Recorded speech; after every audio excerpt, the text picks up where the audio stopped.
GNR టీవీకి స్వాగతం. Bulletin ముందుగా హెడ్లైన్స్ చూద్దాం. మాజీ మంత్రి మరియు పార్టీ పిఎస్సి సభ్యుడు doctor Adimulapu Suresh press meet.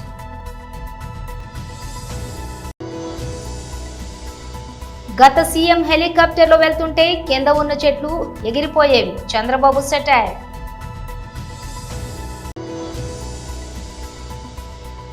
సంక్షేమం అంటే ఉచిత విద్య, ఉచిత వైద్యం. ఇది ప్రజలందరికీ అందించడం అత్యంత అవసరం. తెలంగాణ భవన్లో బీఆర్ఎస్ నాయకులు ప్రెస్ మీట్.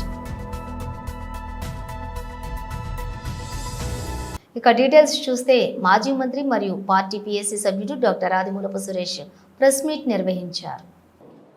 ముఖ్యంగా 10వ తరగతి పరీక్షలంటే తమ బిడ్డల భవిష్యత్తుతో ముడిపడి ఉన్న ఈ యొక్క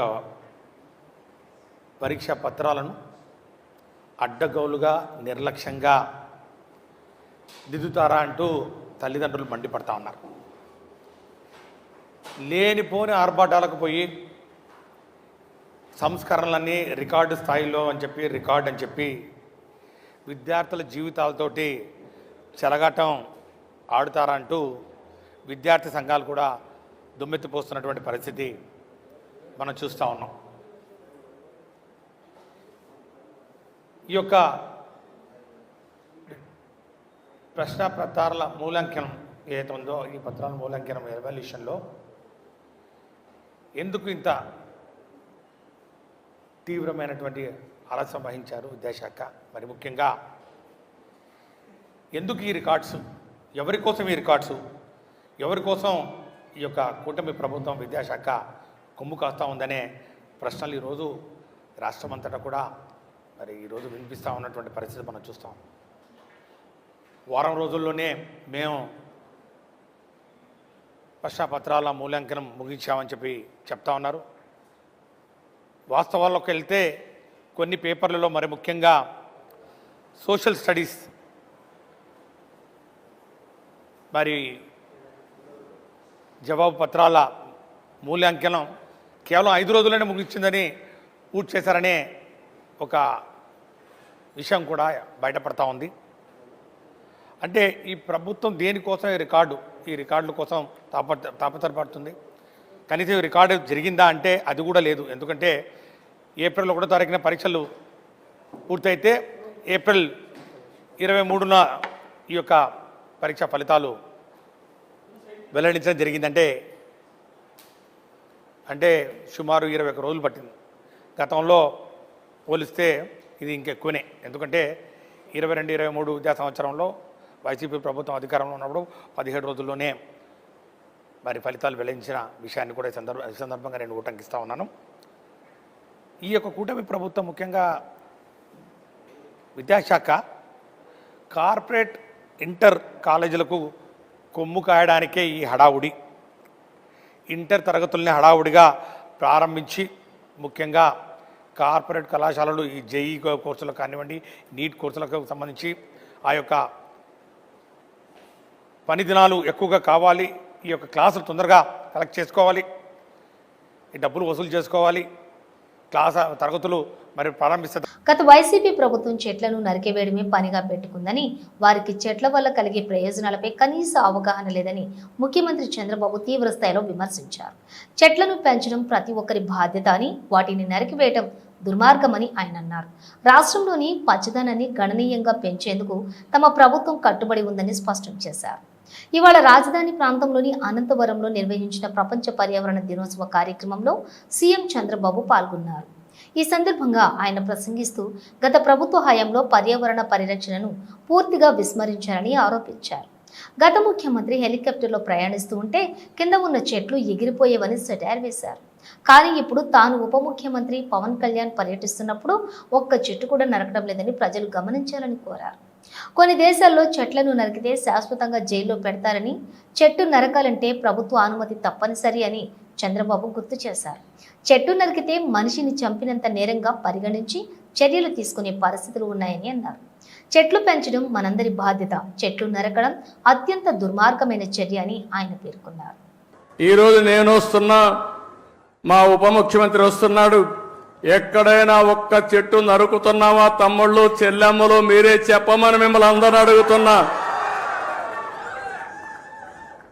చెట్లు పెంచడం బాధ్యత, చెట్లు నరకడం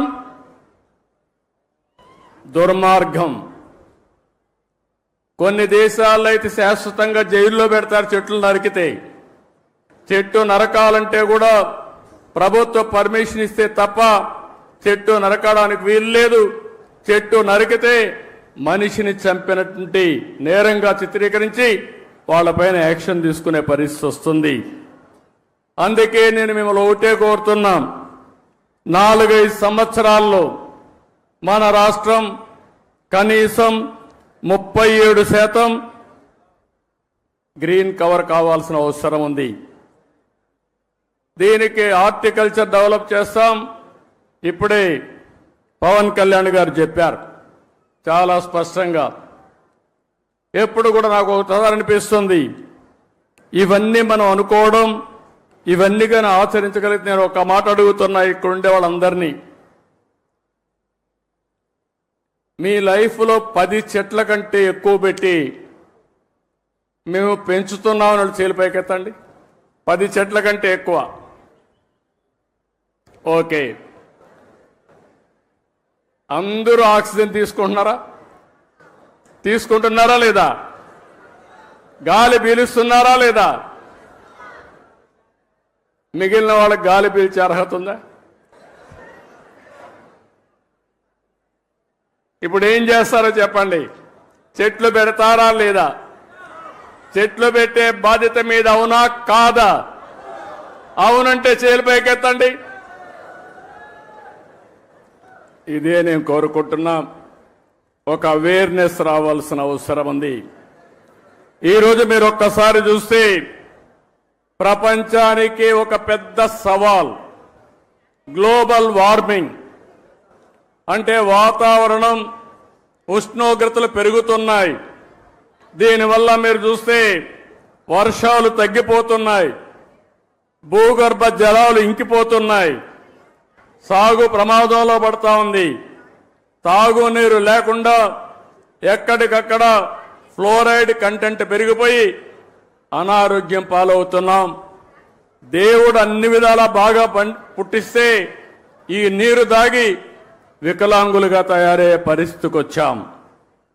అందుకే ఇప్పుడే అంకారావు గారి స్టోరీ విన్నాం. మనమందరం చిన్నప్పుడు చదువుకునే వాళ్ళం, నేను కూడా చదువుకున్నాం. ఆ రోజు మీరు చూస్తే ఆ కథ ఒకసారి చూస్తే ఒక వృద్ధుడు, ప్రజలు అడగకపోయినా ఆర్థిక క్రమశిక్షణ లేకుండా సంక్షేమం పేరిట ప్రజలను ఉచితాలకు అలవాటు చేశాయి గత ప్రస్తుత ప్రభుత్వాలు. అసలైన సంక్షేమం అంటే ఉచిత విద్య, ఉచిత వైద్యం. ఇది ప్రజలందరికీ అందించడం అత్యంత అవసరం. వందల మంది బలిదానంతో తెచ్చుకున్నటువంటి తెలంగాణ రాష్ట్రం చిన్నది, ఆర్థిక వనరులు ఎక్కువ. ప్రపంచంలో ఎక్కలేని విధంగా ప్రజలు ఎవరు అడగని విషయాలు కూడా గత ప్రభుత్వం కావచ్చు, ఈ ప్రభుత్వం కానీ తీసుకొచ్చుకొని ఫైనాన్షియల్ డిసిప్లిన్ లేకుండా ఆర్థికంగా చితికిపోయింది. అది ఓపెన్ సీక్రెట్. అది కళ్యాణ లక్ష్మి కావచ్చు, షాదీ ఖానా కావచ్చు, బస్ ఫ్రీ కావచ్చు, ఏదైనా కావచ్చు. అది గవర్నమెంట్ ఏమనుకుంటుంది అంటే అది వెల్ఫేర్ అంటారు. నేనేమంటానంటే వెల్ఫేర్ అనేటువంటిది వీటితో రాదండి. ప్రతి ఒక్కరికి కావాల్సిందంటే విద్య, వైద్యం, అది కావాలి తప్ప ఇవన్నీ ఎవరు అడగలేదు. కానీ ప్రభుత్వం ఏదైతుందో ఏ రంగంలో అయితే వాళ్లకు ఇన్వెస్ట్మెంట్ చేయాలో అక్కడ కాకుండా ఇష్టారాజ్యంగా పోయి ఈ రోజు ఆర్థిక క్రమశిక్షణ లేకుండా అందరూ ఎట్లయిపోయిందంటే జీతాలు ఇవ్వలేని పరిస్థితి. ఒక కుటుంబం కావచ్చు, ఒక సంస్థ కావచ్చు, రాష్ట్రం కావచ్చు, దేశం కావచ్చు, one should have the financial discipline ఉండాలండి. అది లేకుండా పోయింది.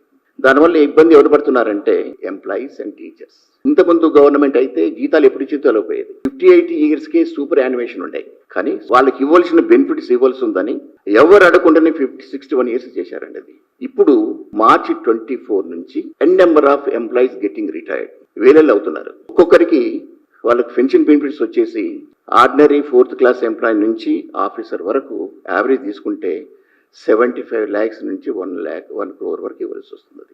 అది ఎవరిది? వాళ్ళు సర్వీసులు ఉన్నప్పుడు వాళ్ళు కాంట్రిబ్యూట్ చేసినటువంటిది జీపీఎఫ్ కాంట్రిబ్యూషన్. అవి కూడా ఇవ్వలేకపోతున్నారండి. మన పక్క రాష్ట్రం కూడా 2 DL డ్యూ ఉంటాయి, but whereas our Telangana 5 DL due ఉందండి. ఇది ఎక్కడ ఇబ్బంది అవుతుంది వాళ్ళకు వర్క్ మీద ఫోకస్ ఉండలేకపోతున్నది. అది because this is failure from the side of government. అది ప్రభుత్వం యంత్రాంగం నడవాలనుకున్నప్పుడు జీతభత్యాలు కంపల్సరీ ఇవ్వాల్సిందే కాబట్టి వాళ్ళకి ఇవ్వాల్సిన టైం ఇవ్వకపోతే డిస్సాటిస్ఫాక్షన్ విల్ ప్రివేల్ అని చెప్పాను నేను. గత గవర్నమెంట్ వచ్చేసి 2 PRCలు వేసిన తర్వాత PRC రికమెండేషన్స్ వచ్చేసి వాళ్ళు ఇచ్చిన దానికంటే గత సీఎం వచ్చేసి 15% ఎంతో ఫార్ములా ఇచ్చేస్తే 43% ఇచ్చిందండి. అందరు కూడా పాలాభిషేకం చేసినారు. ది మూమెంట్ ఎప్పుడైతే జీతాలు ఇవ్వలేకపోతున్నాడో, తర్వాత ఈ డిఎల్ ఇవ్వలేకపోతున్నారు, పెన్షన్ బెనిఫిట్స్ GPF ఇవ్వలేకపోతున్నారు, ఎమ్మడే వీళ్ళందరికీ డిసాటిస్ఫాక్షన్ వచ్చిండే డీథ్రోన్ ది గవర్నమెంట్. అంటే వాట్ అంటాడు ఇదే సంగతి నేను చెప్పాను. ఎప్పుడే కానీ ఉద్యోగస్తులకు ఉపాధ్యాయులకు వచ్చేసి పెట్టుకోకండి. ప్రభుత్వాన్ని తీసుకురావడం కానీ ప్రభుత్వాన్ని అధికారం తీసేసినందుకు వాళ్ళే బాధ్యులు అవుతారని. ఎప్పుడే కానీ మీరు ఆర్థికంగా ఏ రాష్ట్రం కానీ ఫైనాన్షియల్ డిసిప్లిన్ లేకపోతే, పేమెంట్స్ సరిగ్గా లేకపోతే people not be happy. Telangana భవన్లో బీఆర్ఎస్ నాయకులు ప్రెస్ మీట్ నిర్వహించారు. చెల్లెలు నేను మాట్లాడబోయేటువంటి అంశాన్ని కొంత శ్రద్ధగా వినాలని చెప్పని నేను విజ్ఞప్తి చేస్తా ఉన్నాను. వేదాల్లో మనకు ఒక నమ్మకము, ఒక విశ్వాసము, ఒక ప్రామినెంట్ కోట్ ఉంటుంది. యత్ర నార్యస్తు పూజ్యంతే రమంతే తత్ర దేవతః, యత్రైతాస్తు న పూజ్యంతే సర్వస్తత్రా ఫలాక్రియ అని చెప్పని. యత్ర నార్యస్తు పూజ్యంతే రమంతే తత్ర దేవతః, యత్రైతాస్తు న పూజ్యంతే సర్వాస్తత్రా ఫలాక్రియ అని చెప్పని. ఇది మనుస్మృతిలో అత్యంత పవిత్రంగా భారతదేశం యొక్క ధర్మం, సంస్కృతి అన్నీ కూడా ప్రతిబింబించే విధంగా చెప్పబడ్డటువంటి ఒక మహత్తరమైనటువంటి ఒక జ్ఞానం ఇది. ఈ జ్ఞానం ఆధారంగానే భారతదేశంలో ఆడది అంటే అమ్మ అని గౌరవిస్తాం. భార్య కాకుండా ఇంకెవరినైనా అమ్మ అని పిలుస్తాం మనం. అంత పవిత్రమైనటువంటి ఒక భావనతో చెల్లె కానీ లేకపోతే ఇంకా ఎవరైనా కానీ అమ్మానే అంటాం మనం. అంటే తల్లితో సమానం అనేటువంటి ఒక భావనను వ్యక్తీకరించడం కోసం, సనాతన సంప్రదాయం, సనాతన సంస్కృతిని వ్యక్తీకరించడం కోసం మనం ఈ యొక్క జ్ఞాన సంపత్తితో, ఈ విజ్ఞానంతో మనం ముందుకెళ్తుంటాం. మహిళలను గౌరవించే చోట దేవతలు నివసిస్తారు, వారిని గౌరవించని చోట అన్ని కార్యాలు ఫలించవు అని చెప్పని దీని అర్థం. కానీ దుర్మార్గం ఏంటి అంటే, తెలంగాణ రాష్ట్రంలో గౌరవ తెలంగాణ రాష్ట్ర ముఖ్యమంత్రి రేవంత్ రెడ్డి గారి యొక్క ఆధ్వర్యంలో నిర్వహించబడ్డటువంటి యొక్క మిస్ వరల్డ్ ఈవెంట్ ఏదైతే ఉందో, ఇది పూర్తిగా కూడా భారతదేశ ధర్మానికి, సంస్కృతికి, నమ్మకానికి, విశ్వాసానికి, మహిళల ఆత్మగౌరవాన్ని కించపరిచేటువంటి ఒక రీతిలో దీన్ని నిర్వహించినారు. దానికి ప్రతీక ఏంటి అంటే, ఆ అమ్మాయి miss British, miss England మిల్లా Maggi ఈ ఈవెంట్లో నుండి మధ్యలోనే వెనక్కి వెళ్ళిపోయిన తర్వాత ఆవిడ చేసినటువంటి ఒక కామెంట్స్ ఏదైతే ఉన్నాయో, అది సన్ అనేటువంటి ఒక ఇంటర్నేషనల్ మ్యాగజైన్కి ఇచ్చినటువంటి ఒక ప్రెస్ కాన్ఫరెన్స్ కానీ, తర్వాత గార్డియన్ అనేటువంటి ఒక పత్రికకు ఇచ్చినటువంటి ఒక ప్రెస్ కాన్ఫరెన్స్, ఆమె ఇచ్చిన ఇంటర్వ్యూలు కనుక చూసినట్టయితే, తెలంగాణ ఉత్తరప్రదేశ్లోని అయోధ్యలో కొలువుతీరిన బాలరాముడి ఆలయంలో 2వ దశ విగ్రహాల ప్రాణ ప్రతిష్ఠ కార్యక్రమం గురువారం వైభవంగా జరిగింది. ఆలయం మొదటి అంతస్తులో నూతనంగా ఏర్పాటు చేసిన రామ్ దర్బార్లోని విగ్రహాలకు వేద మంత్రోచ్చరణాల మధ్య ఈ కార్యక్రమాన్ని నిర్వహించారు. ఉత్తరప్రదేశ్ ముఖ్యమంత్రి యోగి ఆదిత్యనాథ్ ఈ కార్యక్రమంలో పాల్గొని ప్రత్యేక పూజలు జరిపారు. గురువారం ఉదయం 11:45 అభిజిత్ ముహూర్తంలో ప్రధాన ప్రాణప్రతిష్ఠ కార్యక్రమం మొదలైంది. ఈ కార్యక్రమం సుమారుగా మధ్యాహ్నం 1 గంట వరకు కొనసాగింది. మొత్తం 101 మంది వేద పండితులు పాల్గొని శాస్త్రోక్తంగా మంత్రాలు పఠిస్తుండగా రామ్ దర్బార్లోని విగ్రహాలకు ప్రాణప్రతిష్ఠ చేశారు. ముఖ్యమంత్రి యోగి ఆదిత్యనాథ్ నూతన విగ్రహాలకు హారతిచ్చి పూజలు నిర్వహించారు. రామ్ దర్బార్తో పాటు ఆలయ ప్రాంగణంలో ఉన్న 7 ఉప ఆలయాల్లో కూడా ఇదే సమయంలో విగ్రహ ప్రతిష్టలు జరిగాయి. ఈ కార్యక్రమానికి హాజరయ్యే ముందు ముఖ్యమంత్రి యోగి ఆదిత్యనాథ్ తొలుత అయోధ్యలోని ప్రసిద్ధ హనుమాన్ గడి ఆలయాన్ని సందర్శించి అక్కడ ప్రత్యేక ప్రార్థనలు చేశారు. అనంతరం ఆయన రామాలయం ప్రాంగణానికి చేరుకున్నారు. తెలంగాణ నుంచి అయోధ్యకు ద్వారాలు రామ్ దర్బార్ మందిరానికి అవసరమైన ద్వారాలను తెలంగాణ రాష్ట్రం నుంచే పంపించడం విశేషం. వీటితో పాటు ఆలయ ప్రాంగణంలోని 14 ఉప ఆలయాలు కూడా ద్వారాలను ఇక్కడి నుంచే తయారు చేసి పంపించారు. ప్రకాశం జిల్లా కనిగిరి నియోజకవర్గం పామూరు పట్టణంలోని శ్రీ మదన్ వేణుగోపాల స్వామి బ్రహ్మోత్సవాలు ఈ రోజు నుండి ప్రారంభం. బ్రాహ్మణ సంఘం కమిటీ ఉభయం సందర్భంగా ఈ రోజు ఉదయం 10 గంటలకు కనిగిరి డీఎస్పీ సాయి ఈశ్వర్ యశ్వంత్ సిఐ భీమా నాయక్లను మర్యాదపూర్వకంగా స్వాగతం పలకటం జరిగింది. డీఎస్పీ సాయి ఈశ్వర్ యశ్వంత్ సిఐ భీమా నాయక్ వేణుగోపాల స్వామి వారిని దర్శించుకుని తీర్థప్రసాదాలు అందజేసిన ఈవో గిరిరాజ్ నరసింహ బాబు దేవస్థానం బ్రాహ్మణ సంఘం కమిటీ సభ్యులు.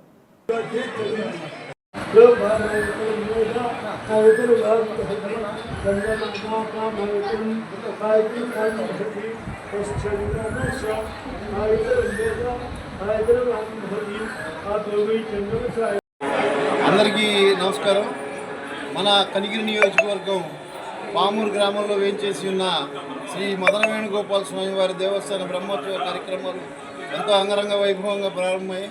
మన కనిగిరి శాసనసభ్యులు ముక్కు ఉగ్ర నరసింహారెడ్డి గారి సూచనల మేరకు 17 సంవత్సరాల తర్వాత ఈ దేవస్థానంలో మరలా బ్రహ్మోత్సవాలకి శ్రీకారం చుట్టి ఉన్నాము.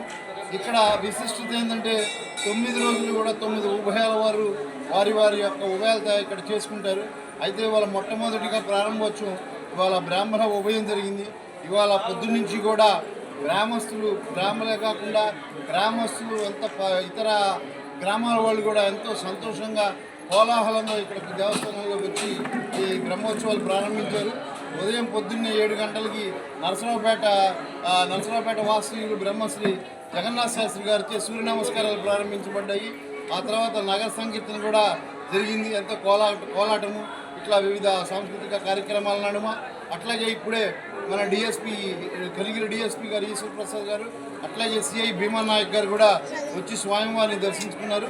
వారిని పూర్ణ కుంభంతో దేవాదాయ శాఖ వారు స్వాధీనపరుచుకొని తీసుకొని వెళ్ళి స్వామివారికి దర్శనం చేయించి తీర్థప్రసాదాలు ఇవ్వడం జరిగింది. ఈ తదుపరి ఇప్పుడు సాయంత్రం 6 గంటలకి స్థానిక శాసనసభ్యులు ఎమ్మెల్యే గారు దేవస్థానానికి వస్తారు. ఆ 30 మంది వేద పండితులతో వేద సభ జరుగుతుంది. అంతేగాని ఎమ్మెల్యే గారి దంపతులకి వేద ఆశీర్వచనం కూడా జరుగుతుంది. ఆ తదుపరి ఇక్కడ సాంస్కృతిక కార్యక్రమాల్లో భాగంగా చందు డ్యాన్స్ అకాడమీ ఒంగోలు వారిచే జానపద కూచిపూడి నృత్య సాంస్కృతిక కార్యక్రమాలు జరుగుతున్నాయి. ఆ తర్వాత అంకురారోపణ కార్యక్రమాలన్నీ యథావిధంగా అర్చక స్వాములు యాజ్ఞికులు జరుగుతాయి. రేపు చౌదరి కులం వారిది ఉభయం ఉన్నది. వాళ్ళది యథావిధిగా రేపు మళ్ళా ప్రారంభమవుతుంది. మనిషి మనుగడకు మొక్కలే ప్రాణవాయువని జిల్లా కలెక్టర్ ఏ శ్యాంప్రసాద్ అన్నారు.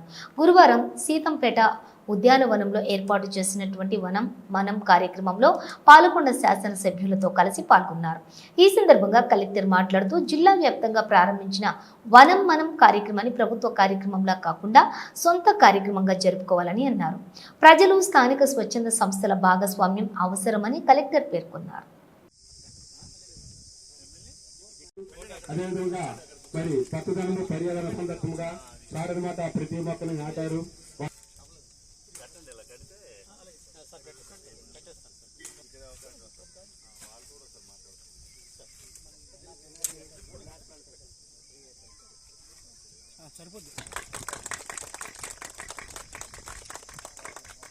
అలాగే ప్రతి మొక్క దగ్గర ఈ గౌరవ ఎమ్మెల్యే గారు కలెక్టర్ గారు కోరుతున్నాం.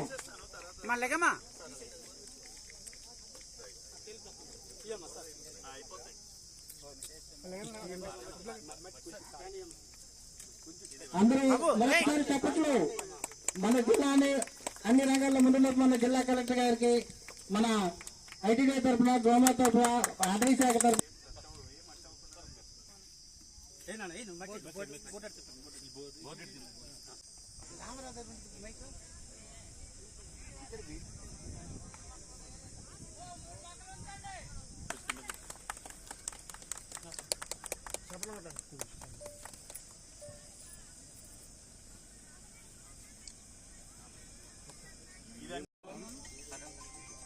విషయాలతో స్వచ్ఛ హరితాంధ్ర అభివృద్ధికి తోడ్పడతానని పచ్చని చెట్టే ప్రగతికి సోపాన మార్గమని గుర్తిరిగి ప్రస్తుతంలోని సమతల స్థితిని ముగింపు పలుకుతానని ప్రతి నీటి బొట్టును సద్వినియోగపరుస్తానని చెట్ల ఆవశ్యకత పట్ల అవగాహన పెంచుతూ ఒకసారి ఉపయోగించి పడవేసే ప్లాస్టిక్ నియంత్రణలో భాగస్వామ్యం అవుతానని జీవనశైలి చెంది అవగాహన పెంచుతానని వనాలు నరకనివ్వనని విరివిగా మొక్కలు నాటుతానని మన ఊరుగా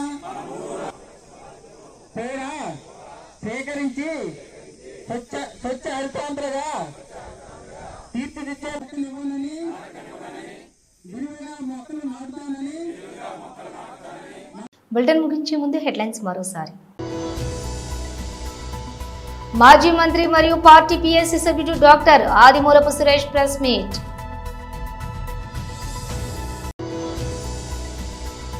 గత సీఎం హెలికాప్టర్లో వెళ్తుంటే కింద ఉన్న చెట్లు ఎగిరిపోయేవి, చంద్రబాబు సెటైర్.